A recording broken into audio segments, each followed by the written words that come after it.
Hey, Semyon. Hi, Daniel. It's great to have you on the podcast. Thank you for having me. It's a pleasure. So I just want to introduce Semyon Lomasov. I pronounced it right? Yes, Uh, Lomasov. Grandmaster, chess Grandmaster. And what's your current ranking in the world? Around 300. Around 300 in the world. Yeah. Okay. When did you get to that point? Um, I got to my peak around when I was around 16. And And how then old are you now? I'm 23. 23. Okay. Interesting. So first question I want to ask you, nothing to do with you. Question is this: do you think Hans Niemann cheated? Because I'll tell you, as coming from somebody, so just to let people know, I play chess also. I am an 1800 on chess.com. I'm nowhere near his level. I'm a recreational player. I play for fun. But the way I see it is, how in the world could Hans cheat? It doesn't make any sense to me. Right. But Magnus is accusing him of cheating, and Hikaru also sounded like he was accusing him.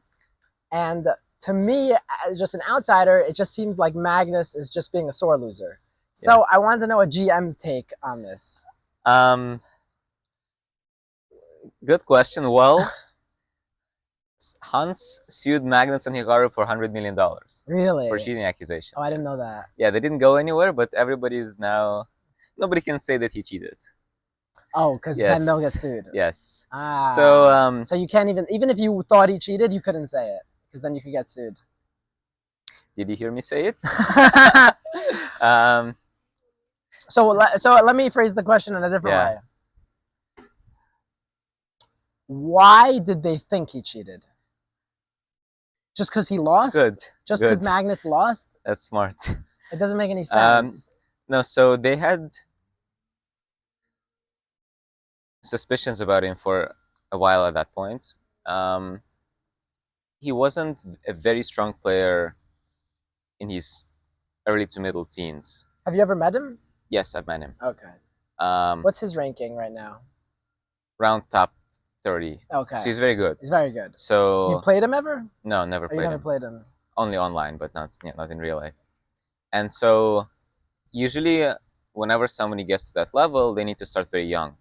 So everybody who's in the top, 40, 50, even 100 right now also started when they were 7, 8, 9, and then you could see them in under 10, under 12 world championships. They were ranked quite highly. They don't necessarily need to be in the very top, but they were at least kind of somewhere up there. Mm-hmm. Hans never really appeared in youth tournaments. Really? Yeah. So he was always very much behind. And then all of a sudden, when he was 14, 15, he just started making progress. And then by the time he was, I guess, 17 or 16, 17, he was already like a top player. And that's very unusual. So people don't really expect that to happen. And so when they started analyzing his games, they saw that he was playing very, very, very strong games that could be suspicious. And so the suspicions of Magnus arose before the game. And then after he lost, he just said, well, now it's obvious I lost. And in a way that's very unusual, Magnus hadn't lost a game with white pieces for a very long time back then. Oh, really? And so yeah, he made suspicious. So he made these accusations.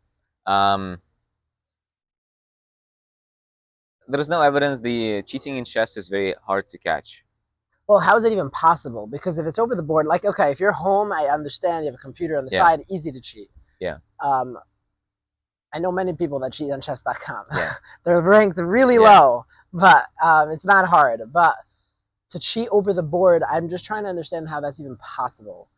They say crazy things. I've heard crazy things that he had stuff on different parts of his body vibrating. That makes no sense to me. I don't know. Do you think that makes sense or no? So that part with the vibrating things in a very particular part of his body, that was just a meme. Somebody posted it on Twitter and then it kind of cut off. There are two ways to cheat. There is like a smart way and there is like a very simple way. The very simple way is you hide the phone in the bathroom.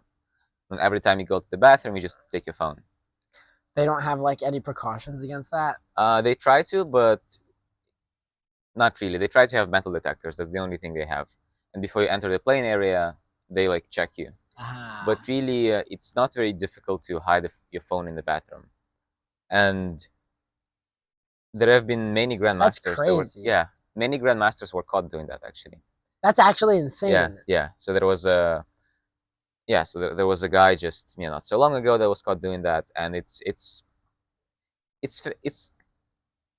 What was his name? You don't want to mention I don't want to names. mention names. Yeah. If I Google it, I could find it. Yeah, you can find it. Okay. And yeah, so his grandmaster title was revoked, for example. Wow. Yes, he became a grandmaster, and he got caught cheating, and his title was revoked. And how did they find out that he cheated? They just caught him with a phone in his hand. In his hand. Yeah. They went into him. Yeah, they went in the bathroom, and he was while he was in there. Yeah, and he was in there, and he was just sitting with his phone, just checking the moves. God. And it's very easy to do. So I mean, isn't that an? Let's say he was just going to the bathroom. Isn't that a little scary? That would be a bit scary. Yeah, there was another very scary moment when somebody caught like a young girl in like a under 16 girls tournament in the bathroom with her phone. And it was like an adult man that just like had suspicions. That's and crazy. Looked into it and saw she was on her phone, but that's like that's a risk. That's a very high risk. Yeah, he could have gone to jail if she was just using the bathroom. Probably. Yeah. And like how many times did he have to do that before he actually caught her with the phone? It's crazy. I mean, I can't imagine him just going into like any room. Well, do you have a phone? Yeah. Yeah. Oh my God. Maybe he's a sexual predator also. Yeah. Yeah, that's a good excuse, like to be. I'm just combating cheating. Right. But it's very easy to do. It's so if I could cheat, you would hear like every chess player says this, that if I wanted to cheat, like I would do this very easily all day. Right. The reason people get caught isn't that it's easy to cheat to catch them, but because they can't stop, so they just start playing so well that nobody can believe that. So here's how it works. So then you have to continue cheating. Is that what you're saying? Not necessarily, but so let's say the game is 40 moves on average. Okay. If you look at how I would play and how, let's say, Magnus would play, 9 moves out of 10 we would probably make like roughly the same. Then the 10th move, I will make a mistake. Magnus Carlsen is the best player in the world. Right. And so over the course of 40 moves, I'll make like 4 mistakes. Let's say 1 mistake, I'm like slightly worse. Second mistake, I'm like worse. Third mistake, I'm like much worse. Fourth mistake, I'm losing. So I would lose to Magnus, but just because of 4 mistakes. It's not like our levels are, very far apart. Different. Yeah. And so if only I could get the computer to tell me the best move at these 4 points in the game, I would probably be stronger than Magnus. So I just need to have access to the computer 4 times during the game, and I'll probably be at the level of the world champion. Wow. And so if I suddenly start winning the world championship, people will get suspicious. Right. So if I'm a smart cheater, what I will do is just look at the computer maybe once or twice per game and increase my level by like 100 points. So if someone in the top 100 would do that, they can increase their level by 100 points. And this will... And what separates, let's say, number 50 from number 1? How many points? Yeah, about 100, 150. About 100. Yeah. So number 50 in the world could go to the number 1 in the world if you cheat once, twice a game. Yeah. And the problem is people that start cheating usually, you could see that because they suddenly start playing so much better. So they don't just become slightly better over time. It's they're 50-year-olds, and then exactly. And that's why people get caught. Or like during the tournament, they have these insane games where every move is the best move. But the point is, if somebody's a smart cheater and they can control themselves to like allow themselves to make mistakes and still lose, it would be virtually impossible to catch them. Wow. And again, if somebody in the top... But again, then, you're saying they would just have to hide put their phone in the bathroom, and they don't have any precautions against this, which is, I mean, shouldn't they like search the bathrooms whenever they're not in there? Like if no one's in the bathroom, go into the bathroom, look at every corner of it. I mean, I guess it's annoying every time. I guess they can, you're right. I think in the biggest tournaments, when you have 10 players, sometimes they do that and they have precautions. But imagine it's like a chess festival and there are like 300 players. Then they can't really do much. Or it's like an amateur tournament. But amateur, like in chess, only the top 30 or 40 people actually make great living off of high-end tournaments. Everybody else needs to play these large chess festivals, and there is like they don't have that much money, so the organization is like very amateur, and so they just don't have money or resources or any incentives to do that. Yeah, right. So unfortunately, it's a big problem, and people in chess don't really like. There's no real way to do that. Another thing is you can't. So at this tournament that Magnus played Hans, was there anybody checking the bathrooms? I don't know. I don't know. Yeah, it's a good question. Yeah, it's a good question. But even and if let's just say there was someone that checked the bathroom and said there's no phone there, would you say he for sure didn't cheat, or you think there's another way? There's another way, which is smarter, where you will need to have some sort of microphone or some sort of device that transmits signals. So how is it gonna tell you what, like E4? It's gonna tell you like bishop C5. Like what's it gonna say? Yeah, like Morse code or something. Morse code. But another thing is, even if you know that at this moment you have to think very hard and there is something, that's still enough to increase your level by like 50 points. Really? Yeah. So even at these 4 points in the game with, let's say, the world champion, I won't have access to all computer lines, but somebody will tell me, hey, this is the moment where you really need to think. I will increase my level by like 100, 200 points. Wow. So all you need is a device, vibrates when it's a critical point of the game. Yes, exactly. And that's it. And then you're just gonna, and then you can take your time on that move. Yeah. And so when you say critical, you mean that this move, meaning there's only one best move, or it means that the best move is way better than the other moves? Is that what you mean by critical? Yeah, something like that. I don't have a good definition, but it's something along the lines of, this is the position where if you make the correct decision versus you make the wrong decision, things will change very, very drastically. Okay. And what was I gonna say? The way they're trying to combat it is they're delaying the broadcast. So in order to do that, you need to have someone on the outside that sees your game and has access to the computer to look at the moves. And so most games in chess are broadcast. So if you're playing chess, I can go online and then see your game. Yeah. Right. So now there is a delay, a 15-minute delay in the broadcast. That way you can't have a partner. Yes. Giving you code. Oh, wow. Yes. Smart. Yeah. There was a genius way to cheat that would have never been caught. And it wasn't caught, but then somebody like leaked some messages and then it was the whole scandal. In the World Chess Olympiad, I don't remember which year it was somewhere in like 2000s. There was the French team had this very smart scheme. Olympiads are played 4 versus 4. So you have 4 boards on one side, 4 boards on the other side, and I play you, then my neighbor plays your neighbor, and so on. So you have 4 boards, 8 players. The chessboard is also 8 by 8.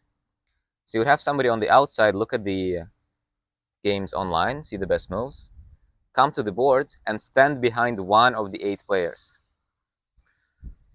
Okay. That would indicate which of the files the move needs to be at. Like there are 8 files on the board. Oh so I stand behind this player, and it's like one of these 8 files. So and then basically, like A through H, right? Yes. So if he would stand by player 2, it would be file B is where the move should be. Yes. Well, that's smart. Yes. And then that's very smart. That's very smart. I don't remember the details. Maybe they also then took a pause and then stood behind someone else to indicate the file, the sort of horizontal square. So like behind player 2, pause behind player 7 would be like B7. Oh, wow. And so this way you could cheat basically forever because nobody would catch that. This is genius. So how'd they catch them? Somebody leaked the messages. It wasn't caught. Yeah, it wasn't caught during the tournament. But then after that, somebody leaked the messages. This was a GM? Yeah, it was a GM. Oh my goodness. The whole scandal, yeah. Wow. Yeah. Wow.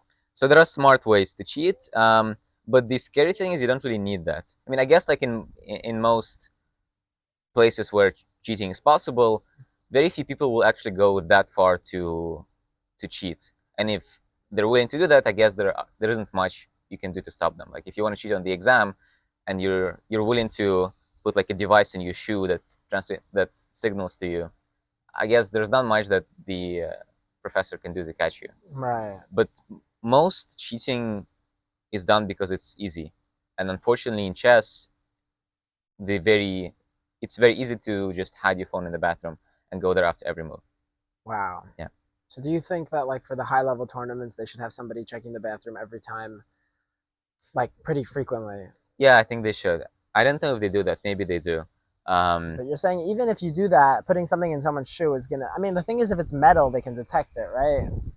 Yeah. So they're how trying to do can that. you even have something that's not metal that vibrates on signal? Is that possible? Yeah. So a few years back, some high official in the World Chess Federation insisted that they would have this very expensive device that detects non-metal signals or something to prevent against this. Yeah. And there were cases where somebody was caught with some device in his shoe. Really? Well, he wasn't, but there was like not a grandmaster, but like a fairly strong sort of amateur player that played in a very strong way, and he would walk in like a funny manner. He would always like step on his shoe in a way that seemed uncomfortable to him. Oh my gosh. Yeah, and so then the arbiters approached him after there were some suspicions and asked him to remove his shoes and show what's in his shoes.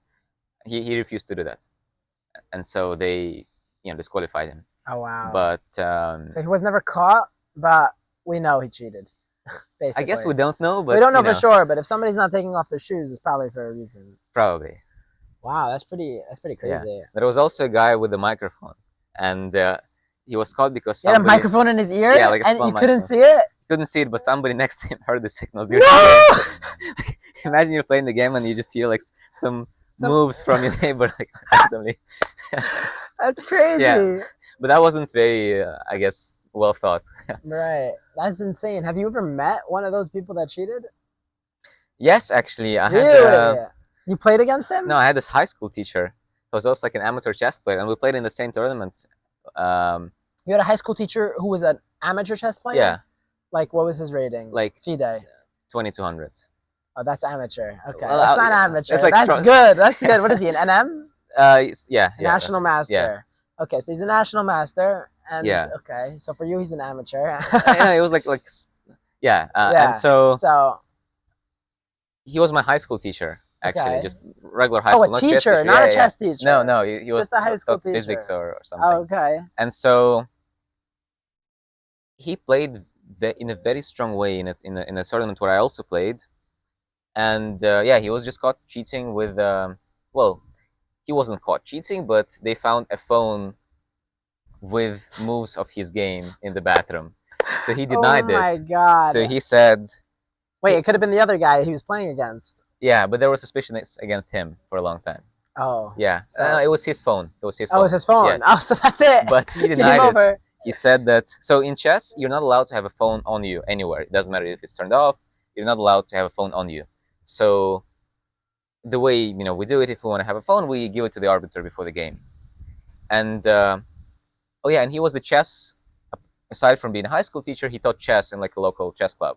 So it was really bad for his reputation. Oh, wow. So he needed to defend himself. Right. So he came up with an explanation. He said, I came to the playing hall, and I was a bit late, like a minute late. And I had my phone in my pocket. So I was worried that since the round had already started, if I go to the arbiter and give my phone to him, he'll disqualify me because the round had already started. So instead, which is totally fine, by the way. Like you can do that. If you're 2 minutes late to the game, sure, it happens. So he said...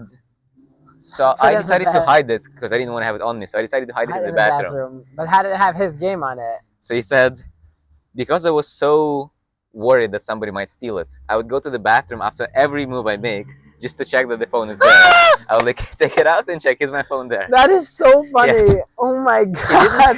Just to make sure it's there. Oh my goodness. He didn't explain why the position was there. Why the position was there? So that wasn't on his text. But then he ended his text by saying, But I know these, evil people are trying to frame me, but Oh my the truth is on goodness. my side, and we will Wow, win. that is so funny. That's actually And hysterical. the reason I thought he wasn't cheating was that he made the draw when he was sitting next to me. He made a draw against another guy, and the game looked totally normal to me. So I thought, there was no way he cheated because he just made a draw, and I saw him made a draw, normal position. But then a few rounds later, his opponent in that round was also caught cheating. No, they were both cheating. Can you imagine if you're both cheating in the game? That's insane. Make a move, you go to the bathroom, you're like, wow. My opponent's really yeah, good. your opponent's so good. Yeah. Oh, that's hysterical. Yeah. Wow. Okay, so cheating in chess is a problem, and they have to figure out a way to be able to fix something like this. So just to sum it up, so like Hans, I guess the evidence against him is really just it's easy to cheat, which is not evidence that he cheated. Yeah. The only evidence against him is that how did he get so good so quickly? This, and there were several games where the level was very high, up to the point where every move was like best computer move in the game. Really? The game he played against Magnus was every game a computer move? I don't think so, right? Because that would have been obvious. Not in that game, yeah. In that game, he made some very difficult moves in the opening that it's basically impossible to make unless you know them. But he said that he knew that opening, which is fair, I mean, it's possible, yeah. It's more like it's easy to cheat. He made progress very fast, and there were certain past games of his where almost every move he made was a computer move.